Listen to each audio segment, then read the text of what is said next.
Hi, I am Sriparna Chakraborty and I am making this video.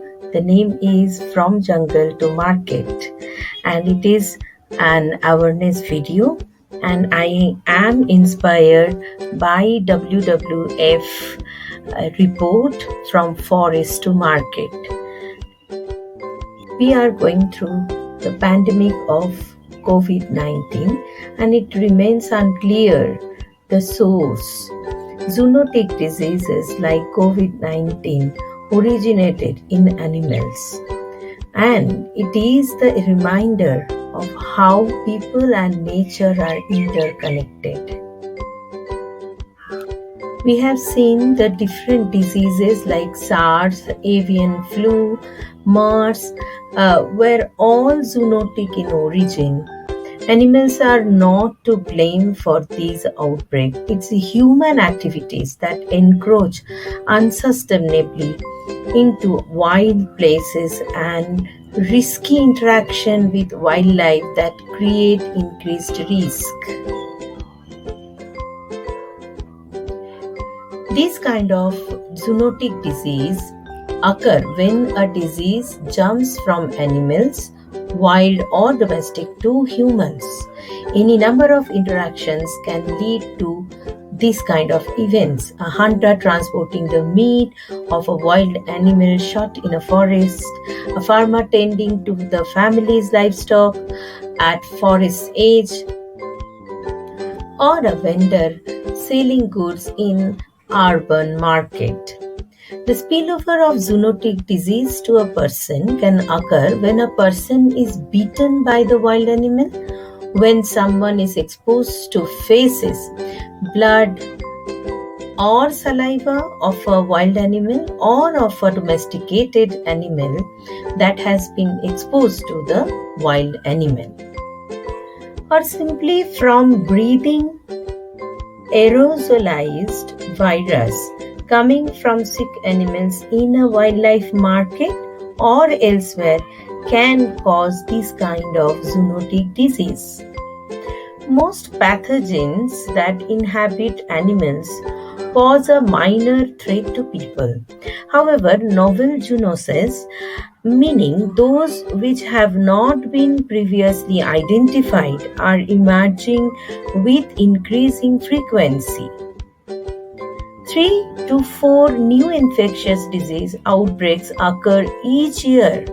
Up to 76% of them come from animals. It's time for better understanding our changing relationship with nature. As humans push into the last blocks of natural habitats, especially tropical forests, we encounter more and more novel viruses and pathogens that may be a risk to people. People settling and working in newly open forests interact with these new diseases. Deforestation opens a Pandora box by causing numerous issues that compound increased risk. Scientific studies have shown that fragmented forests and hunting sites can alter ecosystems. Hunting sites can alter ecosystems, resulting in higher densities of certain types of animals, such as rodents, which can carry higher levels of zoonotic diseases. Expanding infrastructure and logging, legal or illegal, requires the building of roads and can create fragmented forests. Expanded road networks are associated with commercial plantations of palm oil, rubber, and paper pulp. New roads built into natural forests are often quickly settled by smallholders who set up small farms, hunt wildlife for consumption or for the commercial wildlife trade, and bring in livestock. Such activity brings many people in close contact with wildlife and their diseases. Wildlife may show new behaviors as their long standing natural habitats disappear or become less dependable. This may bring them into greater contact with people. Raising livestock in newly deforested areas also increases contact between wildlife and domestic species, which can result in disease mutations and eventual zoonotic diseases jumping to humans.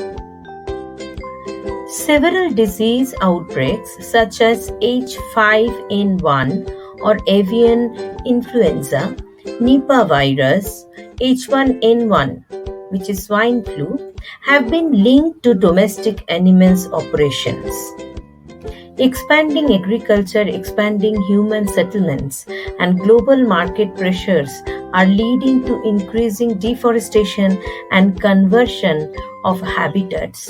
And deforestation and conversion are more likely to occur in places where there is growing expansion of road networks. Roads make it easier for people to get into a forest and come into contact with wildlife. Many people who follow the roads for logging operations, agricultural expansion, and mining carry out hunting for the wildlife trade.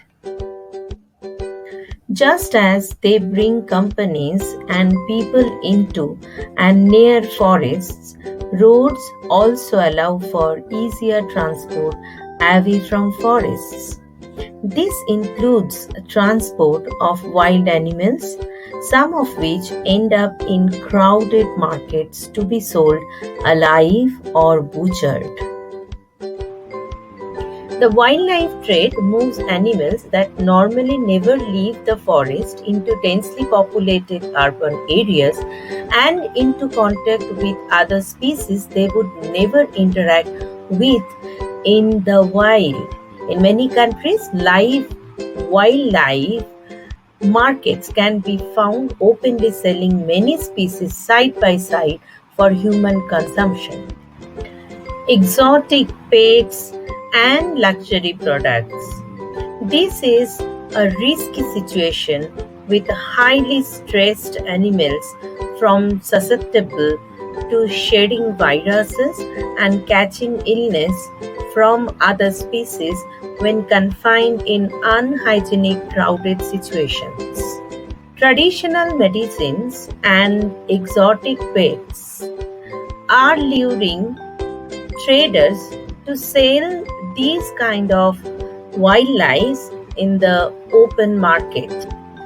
Recent studies have found that intense human-animal contact is a key risk factor for zoonotic disease emergence, particularly in permanent live animal markets.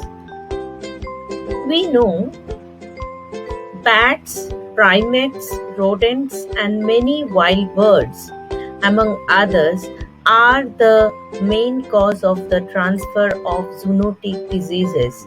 Domestic livestock species also have been implicated in many major disease outbreaks, likely after having picked up the pathogens from wild animals. It is the time for us to think for sustainable development for our next generation. High-risk wildlife markets can provide a fertile environment for this type of viral mutation and infection of humans with potentially fatal consequences. The disease outbreaks of COVID-19 and SARS were first identified in live animal markets and others. HIV and Ebola started with the consumption of wild meat. The movements of infected people are also aided by rapidly growing transportation and tourism sectors, which can quickly turn a local outbreak into a global pandemic. The spread of COVID-19, SARS, MERS, and other Similar outbreaks in recent history underscores the need to take urgent action on long-standing conservation challenges and to ensure safe food systems for all. Failure to address the persistent challenges regarding high risk wildlife trade, deforestation, and expansion of agriculture into areas of wildlife habitat has clear human health risks from future zoonotic outbreaks.